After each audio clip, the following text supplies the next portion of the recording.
Hola y bienvenidos a vuestro canal Mil Sabias Reflexiones. La vida es un suspiro, el tiempo vuela y, sin darnos cuenta, llegamos a la vejez. En esa etapa, lo único que anhelamos es vivir lo que nos queda en paz y serenidad. Pero para encontrar esa paz, para disfrutar de verdad, debemos ser nosotros mismos los guardianes de nuestra propia felicidad. ¿Se han preguntado alguna vez qué es lo que realmente necesitarán cuando lleguen a esos años dorados? En la vejez hay que aprender a soltar muchas cosas, porque a veces dejar ir es la única forma de aferrarse a la felicidad. Sin embargo, queridos amigos, hoy quiero hablarles de 5 cosas que, si no las conservan con fuerza, convertirán su vejez en un camino de amargura. ¿Quieren saber cuáles son? Acompáñenme en este viaje de reflexión aquí en Mil Sabias Reflexiones. Les prometo que lo que descubrirán hoy les tocará el corazón. La primera de ellas, tu compañero o compañera de vida. Permítanme contarles una historia que leí hace tiempo y que me marcó profundamente por su sabiduría. La protagonista de esta historia era una costurera que, cada pocos días, iba a casa de su patrona, a la que llamaremos Doña Isabel, para entregar el trabajo terminado, cobrar y recoger nuevas telas. Un día, como de costumbre, fue a la casa, pero al pagarle, Doña Isabel le comunicó que se tomaría una pausa de 2 semanas, que no habría trabajo porque tenía un asunto familiar importante. Unos días después, el asunto se reveló. Era la boda de su propio padre. Una boda que desató un torpedí de chismes y críticas en todo el pueblo, pues el novio tenía ya 75 años y la novia pasaba de los 60. A pesar de las habladurías, la ceremonia se celebró con toda la pompa y circunstancia. Hubo banquete, flores y la novia recibió un hermoso juego de joyas de oro con su collar, pulsera, anillo y pendientes, como cualquier novia joven. Cuando todo volvió a la normalidad, la costurera, llena de curiosidad, se atrevió a preguntarle a Doña Isabel: «Señora, con todo respeto, ¿por qué le ha buscado una esposa a su padre a estas alturas? Ya es muy mayor». Doña Isabel sonrió con picardía y le respondió: «¿Acaso los viejos no comen?». La joven insistió: «Sí, pero ya no tiene la misma fuerza, su salud». Doña Isabel la miró y su expresión cambió a una de profunda seriedad. «Precisamente por eso, porque es viejo, es cuando más necesita una esposa». La costurera, perpleja, no entendía nada. «¿Cómo? ¿Un anciano necesita esposa? ¿Y por qué gastar tanto en joyas? Le ha dado más que a su propia hija cuando se casó». Entonces, Doña Isabel le dio una lección que jamás olvidaría. «¿Tanto te parece? ¿Tú crees que eso es mucho? Es una miseria comparado con lo que recibimos a cambio. Con el valor de esas joyas, me aseguro de que mi padre tenga a alguien que lo cuide con cariño durante años. Alguien que le prepare su comida, que lo bañe, que duerma a su lado por si se siente mal en la noche. Esas son cosas que, por mucho que lo quiera, yo no puedo hacer. Alguien que se asegure de que se tome sus medicinas a tiempo. ¿Entiendes ahora? Por una pequeña inversión, mi padre tiene cuidados garantizados hasta el final de sus días y tendrá a alguien que rece por él cuando ya no esté. Y a ti eso te parece mucho. Yo lo que temía era que la señora no aceptara. El día que dijo que sí, me sentí más afortunada que si me hubiera ganado la lotería». Al oír aquello, la joven se quedó sin palabras. Era un cálculo magistral, una mezcla perfecta de pragmatismo económico y de un profundo amor humano. Generalmente, cuando un padre o madre enviuda y quiere rehacer su vida, los hijos son los primeros en oponerse. Piensan en la herencia, en el qué dirán, en su propia comodidad. Si sus propias parejas les faltaran, ellos no dudarían en buscar a otra persona, pero a sus padres les niegan ese derecho. No se detienen a pensar en la terrible soledad, en el anhelo de tener a alguien con quien compartir, con quien hablar, que sienten sus padres. ¡Ay, nuestros mayores! Aquellos que sacrificaron su juventud entera por nosotros. Y así es la vida. Incluso yo misma pensaba de esa forma. Después de escuchar a Doña Isabel, fue como si una venda se cayera de mis ojos. Comprendí la profunda necesidad de compañía que tiene una persona en su vejez, una necesidad que ni el hijo más rico y dedicado puede satisfacer por completo, y admiré la increíble inteligencia y el gran corazón de aquella mujer. Amigos míos, hay un dicho que dice: el cuidado que puede dar una esposa a su esposo durante décadas, ni 100 hijos podrían igualarlo. Y es la pura verdad. El lazo que une a una pareja durante toda una vida se convierte en un ancla en la vejez. Cuando llegamos a esa etapa, no hay nada más valioso que nuestro compañero de vida. Es quien comparte las alegrías, quien nos sostiene en las tormentas y quien nos toma de la mano hasta el último aliento. Cuando somos jóvenes, somos esposos. Cuando envejecemos, nos convertimos en los mejores amigos. Tener a alguien a tu lado para compartir la cena, una conversación o un silencio cómplice es el mayor tesoro que se puede poseer. Recuerden siempre que, aparte de los hijos, es nuestra pareja quien estará con nosotros toda la vida. Así que no se dejen consumir por el trabajo y las obligaciones y no olviden nunca cuidar de ese tesoro. La segunda cosa, tus propios recursos. Muchos ancianos creen que, al llegar a la vejez, es natural depender de sus hijos. Aunque hoy en día vemos casos tristes de hijos que no quieren hacerse cargo, en el fondo sigue siendo una obligación moral. Algunos padres incluso se sienten orgullosos de ser mantenidos por sus hijos. Lo ven como una prueba de que los criaron bien, de que son exitosos y puedan permitírselo. Al vivir con ellos, no tienen que preocuparse por la comida o el techo, pero a cambio entregan su independencia por completo, dependiendo para todo de sus hijos y nietos. La realidad, tristemente, ha demostrado en innumerables ocasiones que depender de los hijos no es la mejor opción. Lo ideal, lo más sano, es siempre poder depender de uno mismo. Un ejemplo conmovedor es el caso de Elena, de 73 años. Hace 2 años, una grave enfermedad le abrió los ojos a la cruda realidad de su vejez y comprendió que debía proteger 3 cosas por encima de todo, incluso más que esperar la ayuda de sus hijos. Pero, ¿por qué sintió que depender de ellos era inútil, que no la llevaría a ninguna parte? ¿Qué es lo que una persona mayor debe proteger con tanto esmero? Escuchemos su historia. Elena nos cuenta: este año he cumplido 73 años y llevo 13 viuda.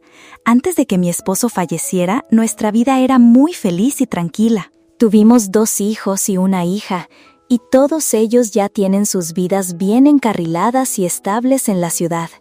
Pero la felicidad no dura para siempre.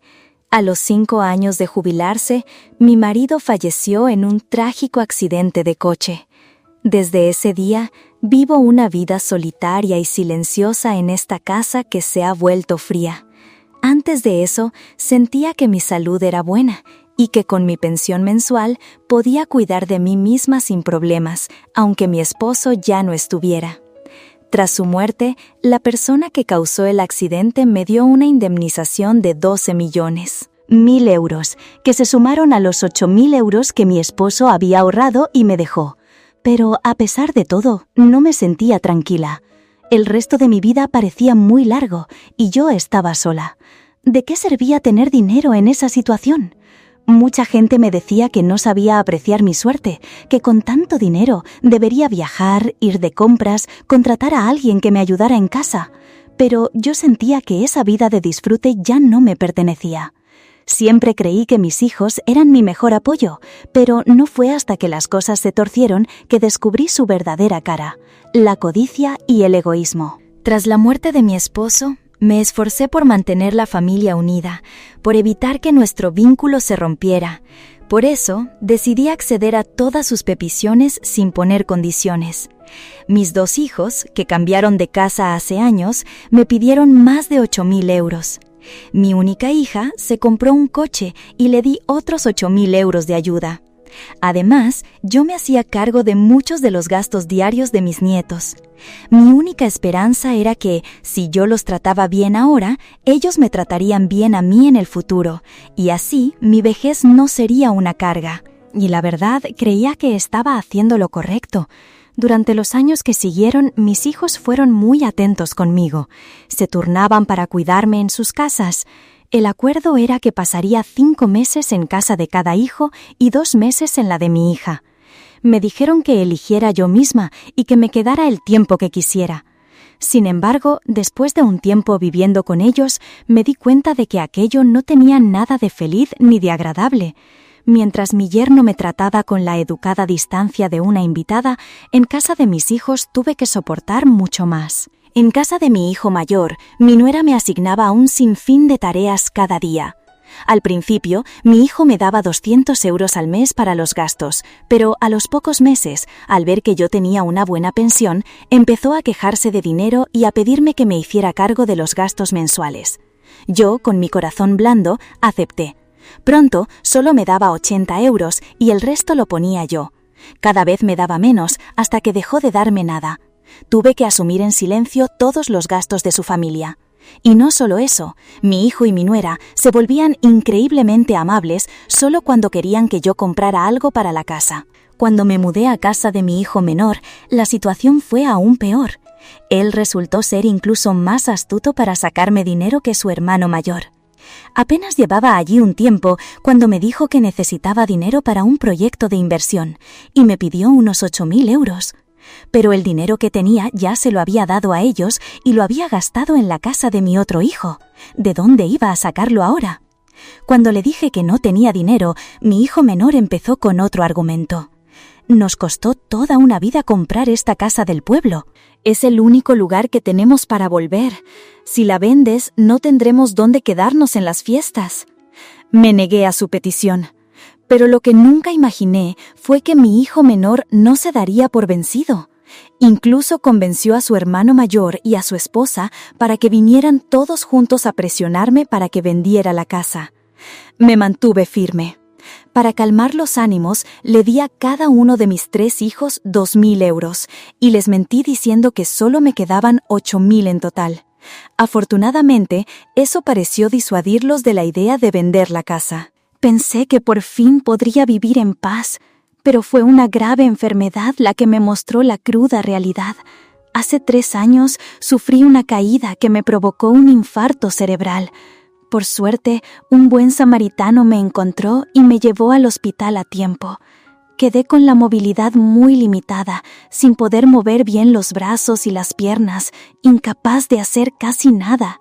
De repente, no solo no podía ayudar con las tareas del hogar, sino que era yo quien necesitaba cuidados constantes. Como sabían que esta vez ya no podía ayudarles económicamente, mis hijos comenzaron a despreciarme. Incluso mis 2 nueras se mostraban cada vez más resentidas conmigo. Se quejaban constantemente de que yo era una carga para ellas, que temían que atenderme a diario como si fueran mis sirvientas. El médico me había insistido en que necesitaba reposo absoluto y buenos cuidados para recuperarme. Sin embargo, en casa de mi hijo, los regaños y las humillaciones eran el pan de cada día, y probablemente esa fue la razón por la que el infarto cerebral no mejoraba.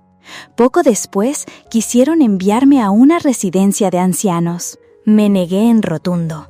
Ir allí sería como encerrarme en una prisión, sin libertad para ir a ninguna parte. Así que tomé una decisión. Volvería a mi casa en el pueblo y contrataría a una cuidadora para vivir tranquila. Al principio, intentaron disuadirme con falsos pretextos, diciéndome: «¿Para qué necesita una sola persona tanto dinero? Dánoslo a nosotros». Pero yo ya había visto su verdadera cara. Sabía que, aunque les diera más dinero, no me respetarían. Probablemente tomarían el dinero y me tratarían como a una extraña. Los conocía demasiado bien después de vivir con ellos. Cada día yo ponía el dinero y lo servía como si fuera su empleada, y a cambio ni siquiera me trataban como a su madre. Insistí con firmeza en volver a mi pueblo para recuperarme. Les dije que yo misma contrataría a alguien que me cuidara. Sin otra opción, tuvieron que aceptar. Menos de 1 año después de regresar a mi hogar, mi salud mejoró a una velocidad asombrosa. Podía caminar de nuevo, mis brazos y piernas se movían con más agilidad y ya era capaz de hacer algunas tareas sencillas en casa. Cuanto más lo pienso, más convencida estoy de que no vender mi casa y no entregarles todos mis ahorros fue la decisión más sabia. Si en este momento no tuviera ni casa ni dinero, probablemente seguiría dependiendo de mis hijos, viviendo cada día bajo sus reproches y su tormento, o quizás estaría en esa residencia de ancianos. Amigos, se suele decir que el hogar es el refugio donde todas las tormentas se calman tras la puerta. Por eso, sin importar cuánto hayas viajado de joven o dónde hayas vivido temporalmente, al llegar a la vejez debes tener tu propia casa para protegerte de la lluvia y del sol. Y sobre todo, recuerda esta gran verdad. La casa de los padres siempre será la casa de los hijos, pero la casa de los hijos no siempre es la casa de los padres. Por lo tanto, guarda ese as en la manga que es tu propio hogar, y esfuérzate por construir y preservar ese nido familiar. El dinero ahorrado también es fundamental en la vejez. Si tienes estos dos ases en tu poder, podrás disfrutar de tus años dorados plenamente. Cuando seas joven, no te dediques solo a gastar sin pensar en el futuro. Ten un fondo de ahorros para emergencias, enfermedades o cualquier imprevisto. Sin embargo, tampoco vivas de forma miserablemente austera. Gasta en lo que sea necesario y evita lo superfluo. Y sobre todo, no te arriesgues invirtiendo tu dinero sin conocimiento y ten mucho cuidado para no caer en estafas. Tercero, hijos educados y capaces. Hay un viejo dicho español que reza: padre bodeguero, hijo caballero, nieto pordiosero. Esta es una preocupación real para muchas familias hoy en día. Muchos padres trabajan sin descanso toda su vida para construir un patrimonio, solo para verlo destruido en manos de sus propios hijos. Hay demasiados jóvenes de familias acomodadas que no se esfuerzan en sus estudios, se juntan con malas influencias y adoptan hábitos destructivos, arrastrando a su familia, antes pacífica y estable, a la ruina en un abrir y cerrar de ojos. Por eso, educar a los hijos es una tarea que requiere una inmensa cantidad de tiempo y dedicación. Como padres, no escatimen en la educación de sus hijos si consideran que es una buena inversión. Y nunca escatimen en el tiempo para sentarse a hablar y escuchar a sus hijos cada día. Solo cuando tus hijos crezcan como personas de bien, con valores sólidos, podrás vivir una vejez tranquila y feliz. Unos hijos buenos y competentes son la mayor fortuna para sus padres. Una familia puede ser humilde, pero si está llena de risas y respeto, es el mayor orgullo que se puede tener. Recuerda, no te obsesiones únicamente con ganar dinero.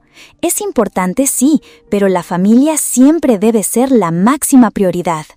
Nacemos en este mundo con las manos vacías y nos vamos de la misma manera. Así que no te dejes consumir por la codicia. El dinero no te lo puedes llevar contigo. Y si piensas, como no me lo puedo llevar, se lo dejaré a mis hijos y nietos para que disfruten, déjame decirte que ese pensamiento, aunque bien intencionado, puede ser un error. Al hacer eso, sin darte cuenta, puedes fomentar en ellos la dependencia, la pereza y la falta de esfuerzo. Si sigues consintiendo esa actitud, no tardarán en echarse a perder. Queridos padres, por favor recuerden esto, no podemos darles dinero a nuestros hijos eternamente. El dinero se gasta, y si no saben cómo ganarlo, ¿de qué vivirán? En lugar de darles dinero, démosles conocimiento, démosles valores, enseñémosles a ser buenas personas y démosles las habilidades necesarias para enfrentarse a la vida. Ese será el verdadero equipaje que los acompañará en el resto de su viaje. Cuando envejezcas, te darás cuenta de que esos son, en realidad, los regalos más valiosos. Cuarto, la salud. En el ajetreo de la vida, inmersos en la carrera por el trabajo, el dinero y el prestigio, a menudo olvidamos que la salud es el verdadero tesoro que deberíamos buscar. Muchas personas pasan su vida entera trabajando sin descanso para ganar dinero, solo para descubrir que, una vez que lo tienen, deben gastarlo todo intentando recuperar su salud perdida. Como dijo una vez Steve Jobs, la cama más cara del mundo es la cama de un hospital.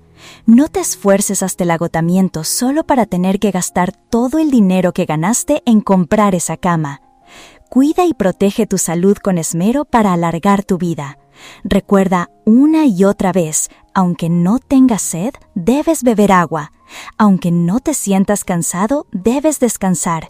Y por muy ocupado que estés, debes encontrar tiempo para ejercitar tu cuerpo. No uses ninguna excusa para sacrificar tu bienestar. El dinero que ganas hoy, ten por seguro que tendrás que usarlo en el futuro para pagar las consecuencias. Lo más importante no es el dinero, sino la salud. Aunque tengas una mansión, un coche de lujo o ropa de las marcas más caras, no puedes comprar tu salud. Recuerda que la salud es la llave de oro, la póliza de seguro más importante de tu vida. No hay mejor inversión que la que haces en tu propio bienestar.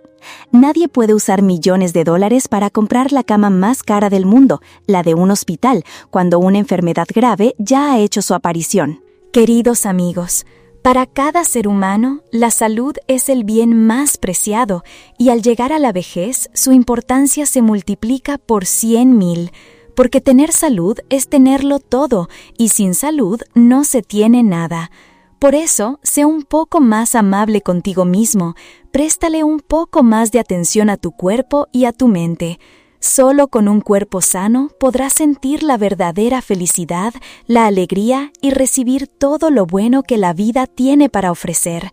Podrás comer lo que te gusta, hacer lo que deseas, sin depender de la ayuda de nadie, ni siquiera de tus propios hijos. Así que, para mantener un cuerpo fuerte, recuerda hacer ejercicio regularmente y, sobre todo, cultiva un espíritu alegre y optimista. Número 5. La serenidad. La vida está hecha de altibajos, así es como es. Vivir persiguiendo obsesivamente un sueño puede ser agotador. Si algunos ideales están destinados a no cumplirse, entonces debemos aprender a dejarlos ir. Hay ciertas cosas en la vida que estamos destinados a experimentar, así que no hay por qué temerlas. El ciclo de la vida, el envejecimiento, la enfermedad y la muerte, acéptalo con calma. Llegará un día en que un ser querido nos dejará y eso también es parte del curso natural de las cosas. El dolor y la desesperación son inevitables, por supuesto, pero no puedes vivir sumido en la tristeza para siempre. Aprende a enfrentar lo que sucede a tu alrededor con un espíritu sereno, viéndolo como una experiencia normal por la que todos tarde o temprano pasaremos. Tu estado mental determina tu destino. Si vives constantemente en la melancolía, tratando a los demás con amargura e ira, te convertirás en una versión peor de ti mismo. Sentirás que nada sale como quieres, siempre atrapado en un estado de frustración y enojo. ¿Y de qué sirve todo eso? Solo te estás haciendo daño a ti mismo. Aprende a fluir con la naturaleza de las cosas. Preparar tu mente con una actitud positiva es tu mayor golpe de suerte. Recuerda siempre que lo que hoy te parece terrible, mañana habrá pasado. Todo eventualmente volverá a estar bien. Y ahora, para ilustrar este punto, me gustaría compartir con ustedes la historia de La Fonda de Vicente. El invierno había llegado, y el viento soplaba en ráfagas heladas que cortaban la piel. Frotándose las manos y exhalando una nube de vaho, don Vicente miraba la calle, todavía bulliciosa. De repente, su mirada se detuvo en un poste de luz no muy lejos de su fonda. Allí, un grupo de niños con ropas finas y gastadas tiritaba de frío. Uno vendía billetes de lotería, otro lustraba zapatos. Al verlos, el corazón de Vicente se encogió de pena. Era mediodía y los clientes habituales comenzaban a llenar el local. Vicente se movía con agilidad, sirviendo platos, cobrando y charlando amablemente con los comensales. Su pequeña fonda siempre estaba llena de vida, quizá por su carácter alegre, su calidez y su amabilidad. Además, su comida siempre estaba caliente, deliciosa y a un precio justo. Cuando los clientes comenzaron a irse, Vicente se fijó en uno de los niños de antes. Era pequeño y delgado, pero tenía unos ojos brillantes y vivaces. Estaba de pie, escondido junto a la puerta, mirando los platos de comida con una tristeza que parecía impropia de su edad. Pero lo que más llamó la atención de Vicente fue la evidencia en su rostro de que llevaba mucho tiempo sin una comida decente. Conmovido, le hizo un gesto con la mano y lo llamó con una voz cálida y profunda. «Oye, pequeño, ven aquí un momento». El niño pareció sobresaltarse, mirando con una mezcla de incredulidad y sospecha, como si no pudiera creer que alguien se dirigiera a él. Antes de que pudiera decidir si correr o acercarse, don Vicente, aquel amable dueño de la fonda al que ya había tomado cariño mientras observaba desde lejos, estaba de pie justo frente a él. «¿Qué haces ahí parado, muchacho? ¿Vienes a comprar algo de comer?» Pedro, el niño, no se atrevió a decir nada, solo negó levemente con la cabeza. Desde la mañana, el fajo de billetes de lotería seguía intacto en su bolsillo.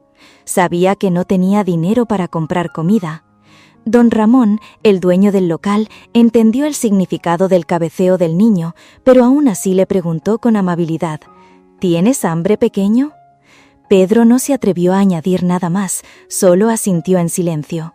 «Ven aquí, te prepararé una ración para llevar, ¿vale?», dijo don Ramón, tomando las diminutas manos de Pedro y guiándolo al interior de la tienda. El local estaba ya casi vacío en ese momento, pero Pedro sentía que el ambiente allí era tan cálido, tan parecido a la casa con la que soñaba, una casa donde no soplaba el viento fuerte y donde alguien cocinaba algo caliente y fragante solo para él. El niño tomó la ración que le dio don Ramón, inclinó la cabeza para agradecerle y salió corriendo rápidamente del local. Parecía que el niño temía que el señor le pidiera el dinero. Don Ramón observó en silencio su pequeña y frágil figura desaparecer en la esquina de la calle. «No estoy enfadado con el muchacho. Ya verá cómo mañana vendrá con toda la pandilla a pedir comida», se oyó la voz algo cínica de un hombre en el local. Pero en respuesta a las palabras de aquel hombre, don Ramón solo sonrió. Al día siguiente, también a última hora del almuerzo, don Ramón miró hacia la puerta y vio que las palabras del cliente de ayer se habían hecho realidad. El niño traía consigo un grupo de pequeños, todos con ropas finas y desgastadas, que miraban a don Ramón como si suplicaran ayuda. El restaurante ya no tenía clientes, así que don Ramón invitó a todos los niños a entrar. Les preguntó si querían comer allí mismo para no pasar frío. Los pequeños se miraron furtivamente, como si estuvieran encantados, asintiendo con sus cabecitas. Pero Pedro, el mayor, lanzó una mirada a los demás, y todos se sentaron quietos, sin atreverse a decir una palabra. Don Ramón se rió al ver la actitud de los niños. Iba a llevarles la comida, pero Pedro se levantó inmediatamente y, con las manos juntas, dijo respetuosamente: «Señor, ¿podría darnos una ración como la de ayer, por favor? Solo tenemos unas pocas monedas. ¿Es suficiente para una ración? Si lo es, por favor, envuélvanosla en una caja. La llevaremos a casa». El niño le entregó a don Ramón un puñado de monedas sueltas. Don Ramón tomó el dinero de la mano del niño y contó cuidadosamente cada moneda. Los ojos de los niños lo seguían llenos de preocupación y expectación. Después de contar, don Ramón sonrió ampliamente y dijo: «¡Qué listos sois, muchachos! Es justo para una ración». Don Ramón les preparó una ración igual que el día anterior, pero hoy añadió más comida para los niños. Habían usado todo el dinero que habían ganado para comprar la comida del Señor. Él también usaría todo su corazón para obsequiar a los pequeños. Los niños se sentaron a comer con deleite, riendo como si en toda su vida nunca hubieran probado una comida con tanto sabor. En los días siguientes, Pedro, el mayor, seguía viniendo a comprar comida. Un día solo pudo entregarle a don Ramón unas pocas monedas, diciendo: «Señor, véndanos solo un poco, es todo lo que tenemos». Pero la ración en la mano del niño seguía siendo tan abundante como siempre. Los clientes del restaurante de don Ramón lo veían, y algunos eran comprensivos, pero muchos otros murmuraban: «Don Ramón hace caridad, a ver cuánto tiempo puede seguir así». Incluso Sofía, la hija de don Ramón, se mostró molesta al ver que su padre priorizaba a los niños. «Papá, así vamos a perder dinero. Le vendes a esos niños una ración que vale 40 euros por solo 10. Y hoy, ¿cómo es que por 5 euros también les das lo mismo? Es demasiado, papá». Don Ramón miró a su hija y respondió suavemente: Quizás esta ración es la única comida abundante que tienen al día. Creo que cualquiera que esté en dificultades desea recibir ayuda, y tu abuelo siempre me enseñó a pensar en los demás y a mantener la bondad en mi corazón para tener paz. Ahora, hija mía, espero que tú también recuerdes esto. Después de esa comida, don Ramón esperaba ansiosamente al niño cada mediodía, pero Pedro no regresó después de aquella comida por unas pocas monedas. El corazón de don Ramón se encogió, se preguntaba qué le habría pasado al niño. El tiempo pasó volando, don Ramón no volvió a ver a Pedro. Pero ahora el muchacho seguramente ya era mayor, porque su hija Sofía ya había comenzado la universidad hacía 2 años. Ese día, al ver a su hija sentada en un rincón oscuro, con los ojos hinchados y el rostro mostrando tensión mezclada con desesperación, don Ramón se acercó suavemente a ella, sintiendo en su corazón que algo no andaba bien. Él le preguntó insistentemente, pero la chica solo se cubrió la cara y siguió llorando. Luego negó con la cabeza. Padre e hija se sentaron en silencio por un largo rato. Don Ramón no dijo nada, solo se sentó muy cerca de ella como para decirle: «Hija mía, papá está aquí contigo». «Lo siento, papá», dijo la joven con la voz aún quebrada por la emoción, sintiendo que su corazón se calmaba un poco. «Estoy embarazada, pero mi novio, él dice que si no interrumpo el embarazo, me dejará». Don Vicente se quedó paralizado. Su hija había cometido un gran error, uno de esos impulsos de la juventud que dejan consecuencias imborrables. Pero si la dejaba tomar ese camino, sabía que el peso en su conciencia la atormentaría por el resto de su vida. Lleno de compasión, don Vicente no dijo nada, no la regañó. Simplemente tomó la mano de su hija y con voz firme le dijo: «Tendrás a ese bebé, hija mía». Sabía que era la decisión correcta, pero su mente era un torbellino de preocupaciones. ¿Cómo criaría su hija a ese niño? Las crueles lenguas del mundo no tendrían piedad de ellas. Él era su padre, pero solo podría ayudarla hasta cierto punto. Don Vicente se quedó sentado, perdido en sus pensamientos. De repente, una voz suave, profunda y educada lo interrumpió. «Disculpe, señor, ¿podría preguntarle algo?». Sin siquiera mirar al recién llegado, don Vicente negó con la cabeza y respondió: «Lo siento, muchacho, hoy la familia tiene un asunto importante y no estamos sirviendo comidas. Por favor, busca otro lugar». Pero el joven insistió con la misma paciencia y respeto. «Don Vicente, soy yo, Mateo, ¿no me recuerda? Hoy no he venido a comer, he venido a visitarlo». Don Vicente levantó la vista. Frente a él había un joven elegante, con un aire de prosperidad. Lo observó durante un instante y de repente reconoció el brillo inteligente en los ojos de aquel niño, Mateo, de hacía tantos años. «Mateo, hijo, claro que te recuerdo. Han pasado 10 años. ¡Qué alegría verte tan maduro y exitoso! Estoy muy feliz por ti». Se abrazaron, una mezcla de alegría y nostalgia en el aire. Don Vicente jamás imaginó que aquel niño que comía en su humilde local volvería un día a visitarlo. Pero para Mateo, volver para agradecer al hombre que, sin ser su padre, le había enseñado a ser una buena persona a través de simples platos de comida, era una deuda de honor. Y así se sentaron a conversar como 2 viejos amigos que por fin se reencontraban. Mateo le contó sobre su vida, sobre sus luchas y sus logros desde que dejó aquel pequeño comedor. Le habló de cómo se había esforzado para construir un futuro brillante y cómo, cada vez que sentía que iba a rendirse, recordaba el corazón y la confianza que le transmitían aquellos platos de comida de su infancia. Al escuchar aquello, don Vicente no pudo evitar que se le llenaran los ojos de lágrimas. Aquellos pequeños gestos de antaño habían tenido un significado inmenso en la vida de alguien. Entonces, sin dudarlo, don Vicente también le abrió su corazón, contándole la historia de su hija y la angustia que lo consumía en ese momento. Mateo, tras meditar un momento, le sonrió con calma para tranquilizarlo. Le dijo que el destino a veces teje sus hilos de las maneras más maravillosas y perfectas. Luego se despidió, prometiendo que volvería al día siguiente.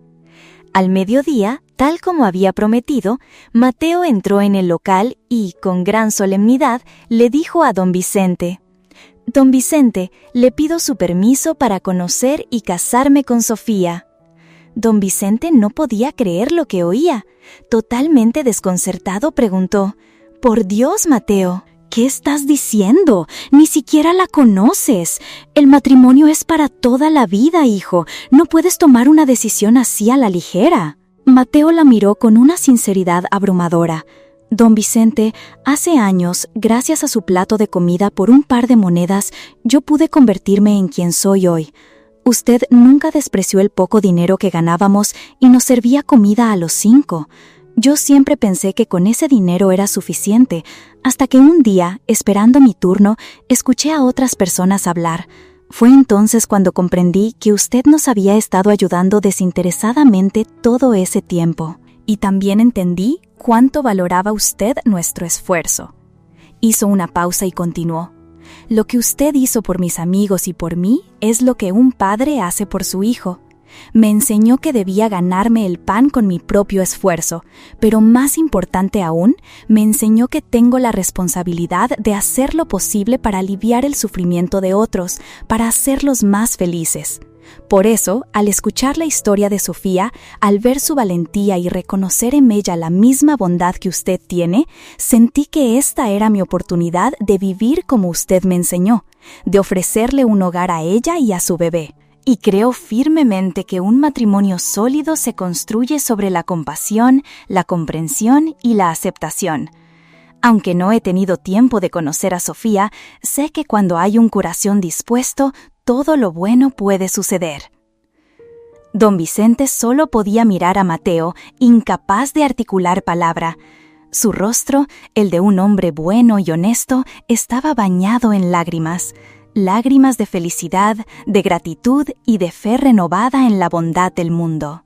En los días que siguieron, Mateo comenzó a conocer a Sofía, cuidándola con una ternura infinita. Y como si estuviera escrito en las estrellas, sus almas se conectaron, tratándose siempre con el corazón en la mano. Su matrimonio fue el resultado natural, un camino lleno de frutos dulces y aromas de felicidad.